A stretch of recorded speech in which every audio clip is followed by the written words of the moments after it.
Hello, and welcome back to another episode of It's Always Sunny in Hollywood, where today we're talking about jazz. I'm your host, Lugia, and with me are... There are no two words in the English language more harmful than good job. I don't know. This movie has so many quotes. I honestly expected you to open this episode with a quote, not quite my tempo. No, fuck you, Johnny Utah. Turn my pages, bitch. I was gonna save that Were for you later, rushing or but... dragging? Were you rushing or dragging? We're getting into that. Turn my fucking pages, bitch, has to be like a top tier music insult. It was so fucking fun. That is my It's really funny how everyone's like Fletcher has like all the best insults, but Neiman had the funniest one by far. It was Yeah. that one had me fucking the Johnny Utah reference was hilarious too because once he did that I was like, ah shit, he kind of does look like him. For the viewers at home, Johnny Speaking of Utah which, is a my character name is from Patty. Point Blank. My name is Red Drum Arts. By the way, for those who don't know, Johnny Utah is Keanu Reeves in Point Break. Alright, do we have any news that we want to cover, or should we just get right into it? I don't think anything came out, did it? I don't know. Not to my knowledge. Alright, well I guess we'll just get into it then. Pick up the band. Yep. Whiplash, directed by Damien Chazelle, who's kind of I guess you could say an underdog director. Like, he's made a lot of good stuff, but his I repertoire wouldn't say he's an underdog. Well, he's got like don't know. some hits, but he just hasn't really done much. Like, I can recall this, La La Land, and a few others, and that's kind of all he's Career's done. pretty short. I mean, it's only been 10 years because Whiplash is. Let's be real. Whiplash is when his career started. The one before that does not count. So I don't know. Whiplash, 10 years. He's had I think 4 movies, right? And 2 of What them was the one were. before Whiplash? I mean, that was the debut film. That was his for film school or something. I don't even know if that that wasn't an actual movie that got released really. What was it? Guy and Madeline on a park bench. It was made for a Uh, micro budget. It was black and white because he couldn't afford to shoot in color. It was one of those types of movies. I don't know if that really counts. It's I don't know. Dark Star by John Carpenter, that was his first movie, but he made that for college. It wasn't an actual movie. Yeah, so Whiplash, basically his debut, and then after that he did La La Land, and Whiplash was immediate cult classic. I feel like everyone's at least heard of this movie, so it's pretty big. Then La La Land, which was just a genuine smash hit. It won a bunch of Oscars except one, which it got half credit for that one, I guess, because Warren Beatty had a senior moment. But no, it made $500 million, so it was a blockbuster. Then after that he did First Man, which First Man, admittedly, I've never heard anyone talk about. I've never even heard of it. It was a biopic on Neil Armstrong. It made decent money. It made about $100 million on a $60 million budget. So I think it turned a profit and it got a bunch of Academy Award nominations, but just wouldn't talk about that much. It might have been lost in just the fact that I don't know if you guys remember, but for some reason in the late 2010s there were just a lot of movies about people going to space. Because there was Ad Astra, there was The Martian, there was it was a weird little trend that for I some remember reason. that more as a trend in the mid 2010s because there was Gravity, there was Interstellar, The Martian was Yeah. also mid 20s. I'd say kind of bled over. It was from 2013 to 2018. There was a lot. I don't know. Also, I think unlike his other movies, he didn't write First Man. First Man was a work for hire job. Clint Eastwood was actually the guy who was gonna direct it, but that fell through. So Chazelle was like, yeah, I'll take it on. Why not? So yeah, I guess people don't really consider it a real entry in his filmography as much, just because all of his other movies he wrote and direct. When that specific one he only directed. But I don't know. It's still First Man is interesting because First Man taps into the Whiplash side of his filmography a lot more because Whiplash is pure fucking anxiety, and First Man is also pure fucking anxiety. When La La Land and Babylon are these big explosive classic musical type things. Babylon's his most recent movie. That one wasn't a hit, but it has gotten a very notable cult following. If any of you guys are have been in film spaces like the forums or Twitter or whatnot, Babylon has a lot of fucking fans. So who knows? Maybe in a decade or so, it's gonna be considered, one of those classics, and everyone's gonna be like, I can't believe it didn't make money. I guess Chazelle is one of those rare directors that's simultaneously incredibly famous and underrated at the same time. I definitely wouldn't say Whiplash is underrated though, because that one is. I feel like Whiplash is gonna be like, you know how every decade has like its defining movies, like the handful of movies that everyone thinks of when they think of that decade. Whiplash I is think one of them. Whiplash is for the 2010s. When people think of 2010s movies, it's gonna be like the MCU and then just like a handful of like these like art films and whatnot. Like Pulp Fiction for the 90s. I almost want to feel like Whiplash is that for the 2010s in a way. Because I feel like after Whiplash, there was like a notable increase in like these lower budget kind of like films kind of getting attention. I guess Hereditary and A24, because I think this was like pre when A24 really caught on, but and this wasn't an A24 movie, but like it definitely paved its way for kind of the future of that. This was Blumhouse, the same studio that Blum. This is actually really interesting. For Blumhouse, are you guys familiar with Blumhouse? I don't think Yeah. so, no. So Blumhouse is like a low budget horror movie company. They make they're technically one of the most profitable filmmaking companies just because they have so low budgets, um but because the budgets are so low and they're pretty good at marketing, they always turn a profit. But like they made the Insidious movies, Paranormal Activity. Paranormal Activity is I think what put them on the map. Like it felt like they just like filmed that on like someone's like home video camera. It was like, and those made like millions of dollars. So yeah, Paranormal Activity, Purge movies, all that stuff. But every once in a while they'll be like, yeah, let's make a low budget sleazy horror movie, and that's how we got stuff like Whiplash, Black Klansman. Get Out and Split are horror movies, but like they're certainly more high profile ones. So they also participate in stuff like that. So somehow they have the rights to the Halloween movies. We've talked about Blumhouse before with The Invisible Man. I guess in a way, here's a question I want to ask you guys: would you consider Whiplash a horror movie? Not Because low key, really, but it's I not really a understand where horror you're coming movie. from. It's not a horror movie, but it was made by horror movie people. Fletcher is in a way kind of a monster, and it Well, made I we'll mean, movies get into that. well. We'll get into that. it does evoke a certain fear and anxiety, but Well, I'd say no. we'll But discuss that in a bit. All right, let's get back to Whiplash. So Whiplash was initially released in the Sundance Film Festival as the opening film on January 16th, 2014, and it managed to win a couple Oh, awards there. wait, there's actually one more piece of trivia I want to tell you guys What? about Whiplash before we get it. So Whiplash, what you said about Sundance was true. Funny thing, Whiplash got funded by somehow Chazelle got the script to J.K. Simmons, and J.K. Simmons signed on. They could not get any fucking funding though. So what they did is the probably the most famous scene from the movie where Neiman's first day in Fletcher's class when he's bullying the fat kid is like not quite my tempo. The not quite my tempo scene, they filmed that as a short film, and then they released that as a short film, and they used that short film to get money. Which Yeah. this is actually a kind of common practice. Reservoir Dogs and Bottle Rocket, which are Wes Anderson and Tarantino's debut features, they also got funded the same way.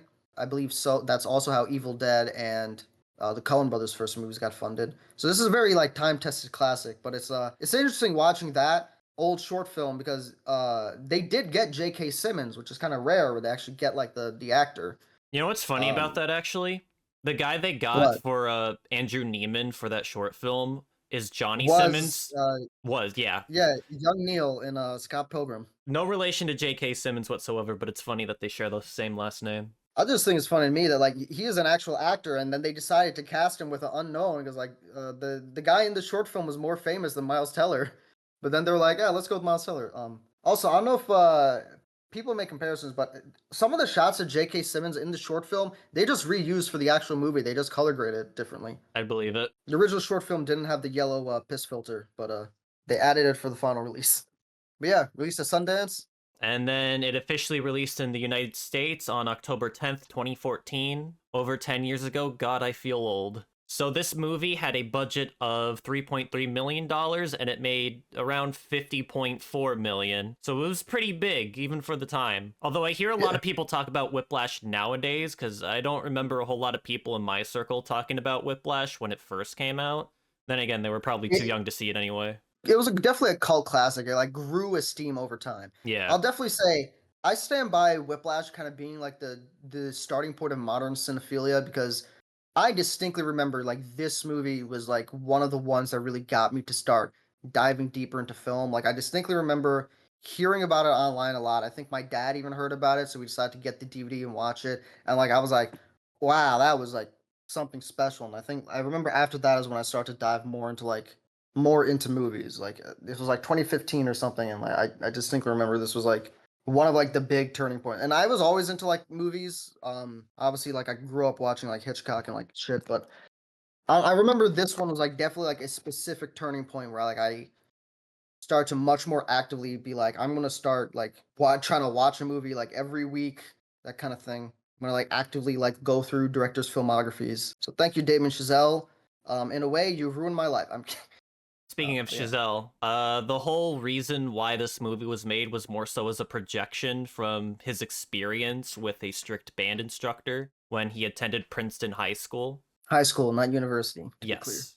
So during the production of the legitimate film, not the short film, Simmons was told to make his performance basically as animalistic and inhumane as possible. But in between takes, he acted all nice, warm, and fuzzy to the cast and the crew because, like, if he didn't, the production would have been a nightmare because you just have this angry man yelling at everybody all day. J.K. Simmons chose to not go method because he didn't want to ruin everyone's day. And just a couple more fun facts. So Miles Teller, who plays Andrew Neiman in the final film, taught himself how to play the drums when he was 15. So he kind of already had a start when it came to learning his instrument, although he did need to learn some jazz techniques, which Nate Lang, who plays Carl, one of the students in the film, he taught him how to do that. So it's kind of funny how like one of his rivals, like IRL, taught him how to do the things that he does in the movie, even though they compete against each other in the film. And finally, shooting took place in Los Angeles, notably in the Hotel Barclay, Palace Theater, and Orpheum Theater. So, what exactly is Whiplash about? Well, I'll just cut to the chase, and we've kind of already mentioned it in passing. It is about a young, aspiring boy who attends university, and he wants to become a drummer, specifically for jazz. And he meets an instructor named Terrence Fletcher, who's kind of like the cream of the crop. However, his methods of teaching his class are really fucking abusive. Let's be fair. That throwing a chair at a student would not fly at all. The chair would, but not that act. You know what? It might actually fly. Maybe not anymore, but like there was a time where this kind of shit would have The flown. most I hear from classes back in the day that kind of like physically hurt students is that they would just like slap your hand with like a ruler or something. Well, I mean, the throwing the chair thing was like inspired by like a real event. They even talk about the real event in like the That was a symbol, but yeah. Most of the movie is Neiman just trying to prove himself to Fletcher that he is worthy of being a jazz drummer in his band, and there's a lot the of whole twists and turns the, when it comes to that relationship. the whole movie is basically like this like duo. It's like almost like a dance between like these two people, and it's like what I find interesting about the movie is like so like it starts off with like Fletcher and being nice to Neiman, and then like it's a rug pull for him to bully him later. But what I find interesting about is that after that initial bullying scene, Neiman doesn't take it lying down. He like fights back. He's strategic. I appreciate because it doesn't because I feel like other movies would just have like the person be like just be abused. When here it's more of like it's still like very clearly abused, but like it's a more interesting dynamic where like he, especially with him, like almost like I don't want to say likes it, but he agrees in like the value of it. He agrees with the premise, although it's like obviously not true or correct or anything, but like it. I thought it was like a more interesting character dynamic. It kind of reminded me of like Phantom Thread in a way. Yeah, Phantom Thread was also about like obsession as like a dynamic between two people, and like it's kind of abusive, but there's also clearly like something more going on there. Obviously, I'd say like the climax of the movie is the car accident. Or at the very least the second act lull, because that's when like everything goes to shit. Like honestly, it's impressive how like even like after that car accident he still makes it up on stage even though he's covered in blood, but he can't play the drums because like he's probably got to have a few broken bones by that point. He probably has a concussion, yeah. Yeah. And like Yeah, that was and that absolutely stage all fucking bloodied up, insane. and It was Terrence is just so like, Okay. That scene was so fucking insane, and then like after that, everything's just kind of lulls. And but like, I feel like the lull is interesting because it would be a good movie if it was just the Neiman and Fletcher scenes. But every scene with Neiman on his own is really fascinating to me because it makes you understand that Neiman is kind of really fucked up. Like when you actually like understand Neiman's philosophy, Neiman is like a guy that probably worships the 27 Club. He's like a dude that's like, I would rather be the candle that burns brightest, but last that. But you know how they say like the brightest candle lasts doesn't last that long Yeah. or whatever. Yeah. He wants to be the brightest candle. That's like his thing. Where he's like, I do not care if it kills me. I want to touch greatness. And it's like, and when you hear it, it's like part of it is almost like a little like inspirational, but like with everything else, you're just like, that's really fucked up. Like when you actually Dude gets carpal like tunnel like see 10 it. fucking times just from playing the drums really fast. This He is movie's like quite really literally pouring his blood, sweat, and tears into being a drummer. And that's not hyperbole. He literally bleeds, sweats, and cries on that drum set multiple times. The ending is like the thing that like I think the ending is so good because it's like one of those endings that like it feels satisfying, but the more you think about it, it's not at all. But like you He said, like the ending is like him like achieving kind of almost scratching that high that he wants to get. But then when you like see it, it's kind of like a horror story because it's like, oh Jesus Christ, this kid is like fucked. not Like to mention the he's abrupt cut for the end is kind of a metaphor yeah. for that whole shining brightest, but like dying out really fast. Yeah, and Because he there gets is his this moment idea. and then that's it.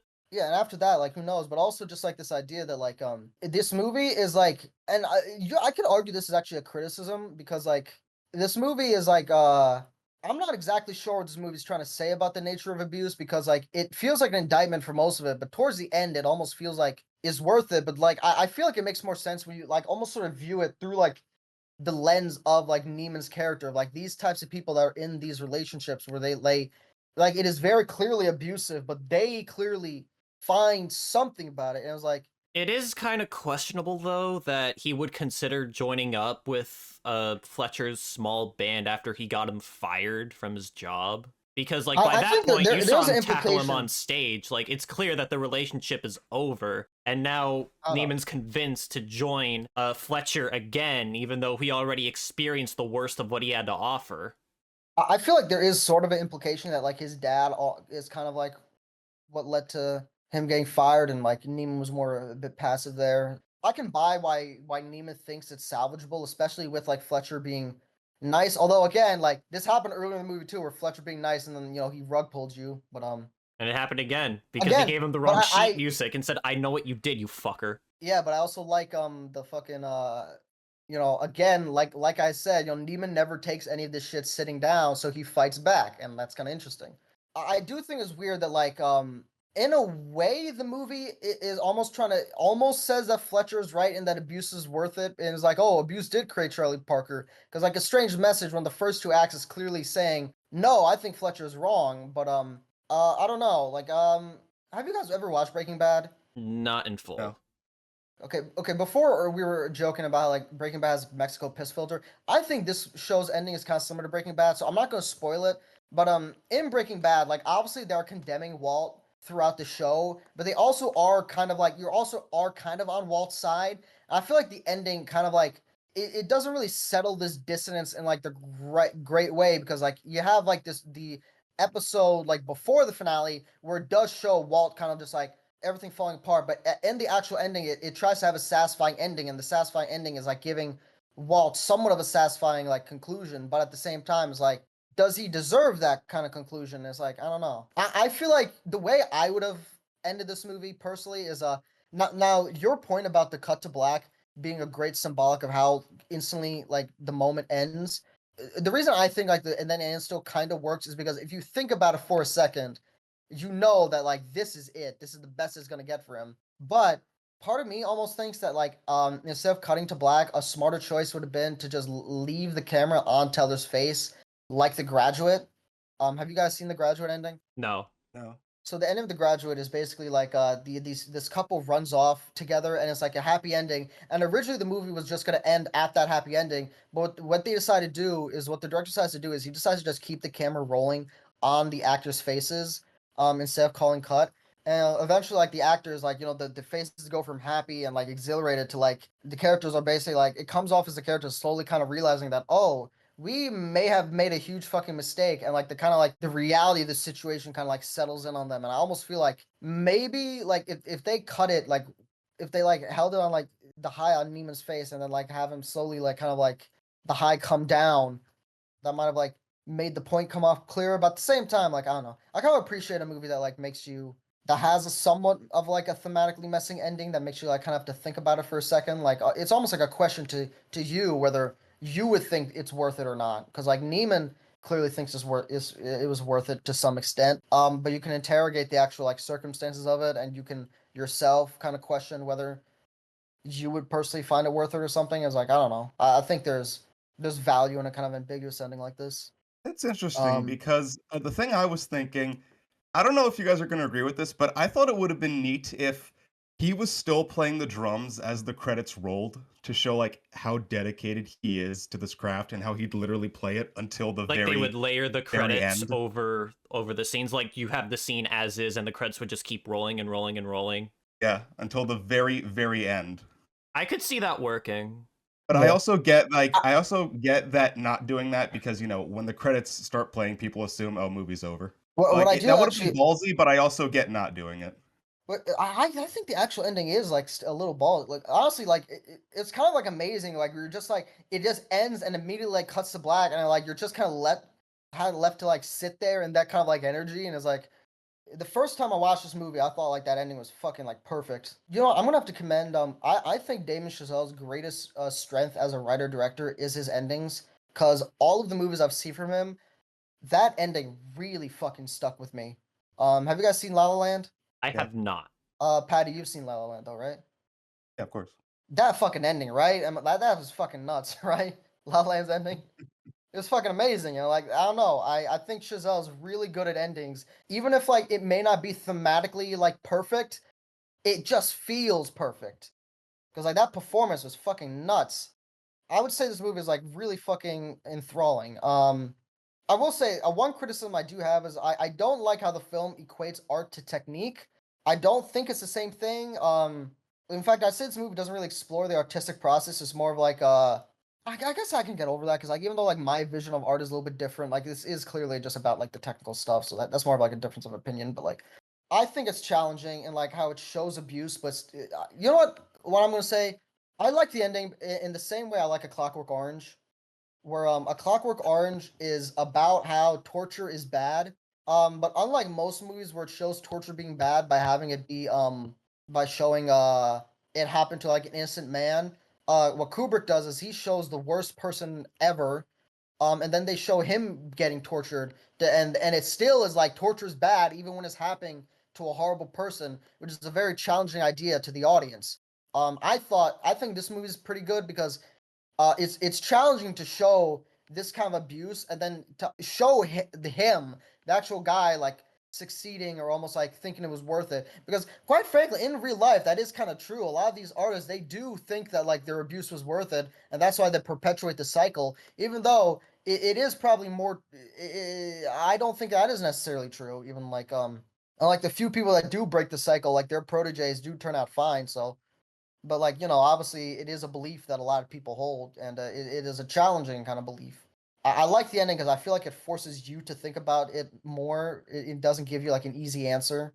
So I think that's kind of what Chazelle was doing here. Like this man's horribly abusive, but Andrew did give the performance of a lifetime. And thinking about that is a lot more interesting to me than to just say, well, his abuse was bad because it didn't get results. If Neiman was kind of broken by the end, it would, that would be kind of like, oh, abuse is bad because he didn't get results. But it's like, no, abuse is still bad even if he did get results. And it's like, I don't know. There's a debate you can have because it ended like this.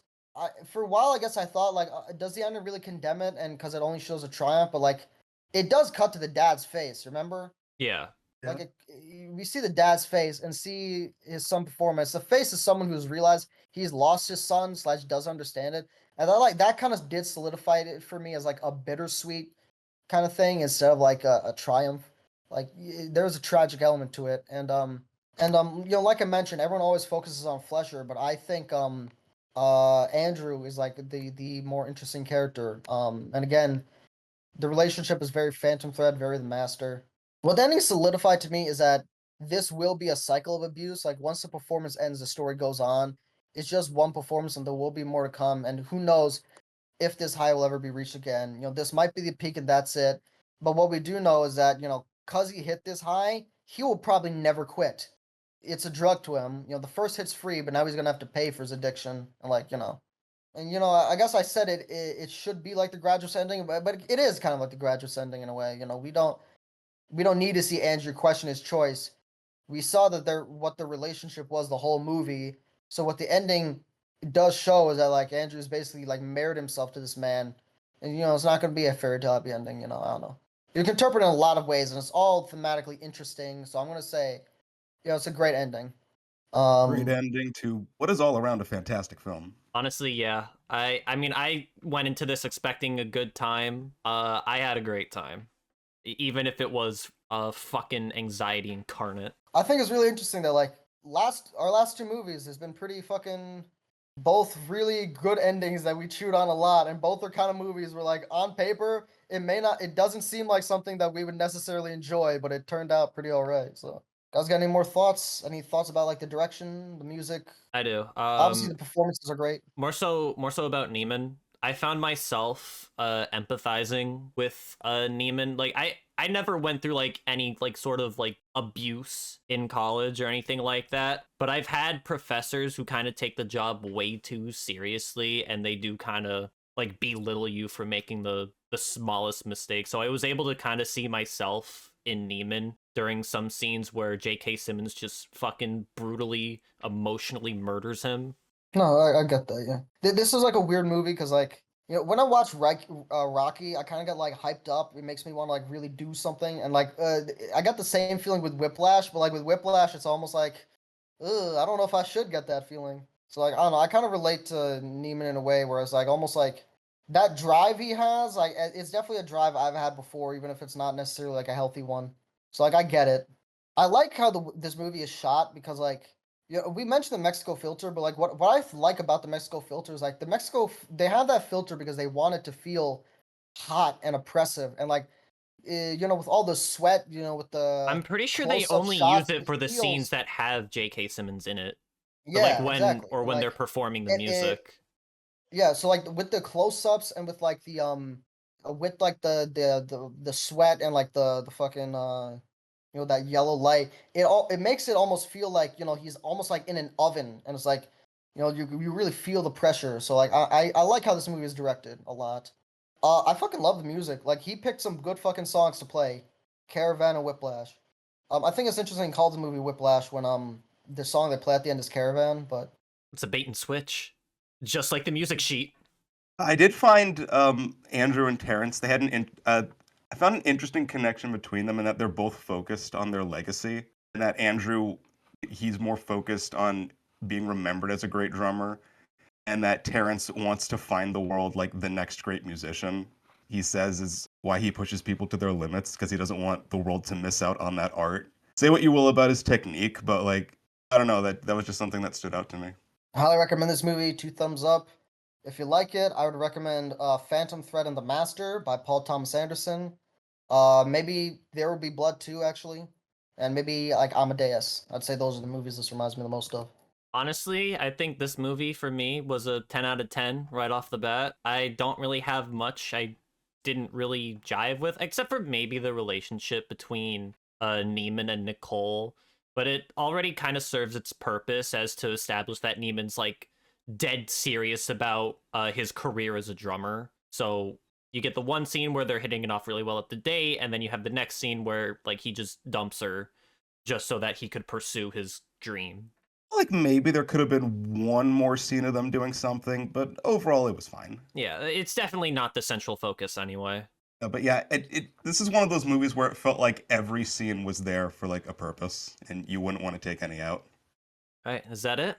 Yeah, I believe think so. so. Yeah, All right, fantastic movie all around. I believe it's your turn, Patty. Yes, it is. So I heard what you said, Red, about how our last two films had like endings that like really stuck with you.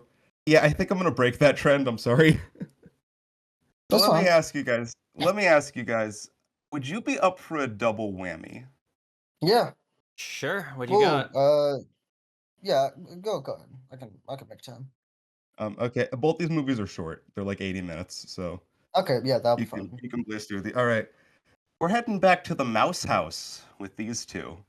One of these is a movie that I grew up with and have seen more than a dozen times. The other one, I don't think I've ever seen before. At least I don't remember.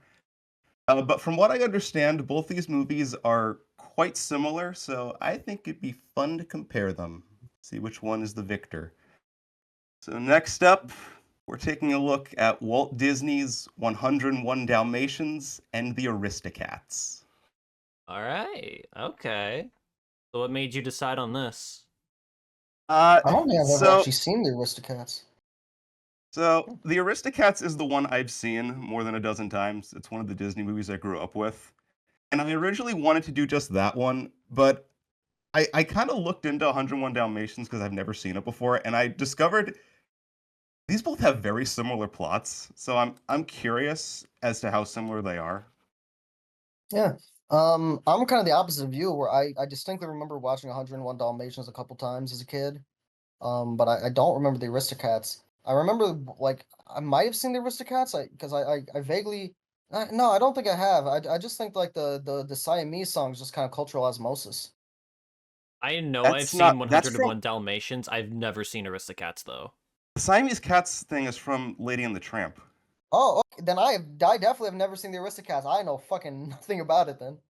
I haven't seen it in like almost 15 years, so this is going to be quite a nostalgia trip for Yeah, me. I haven't seen either of them in forever. Also, another thing that kind of draws these two together, they have the same director, so just kind of makes sense. So that'll be it for this episode of It's Always Sunny in Hollywood. Thank you for listening or watching or however you view this podcast. And until next time, double time swing. Faster!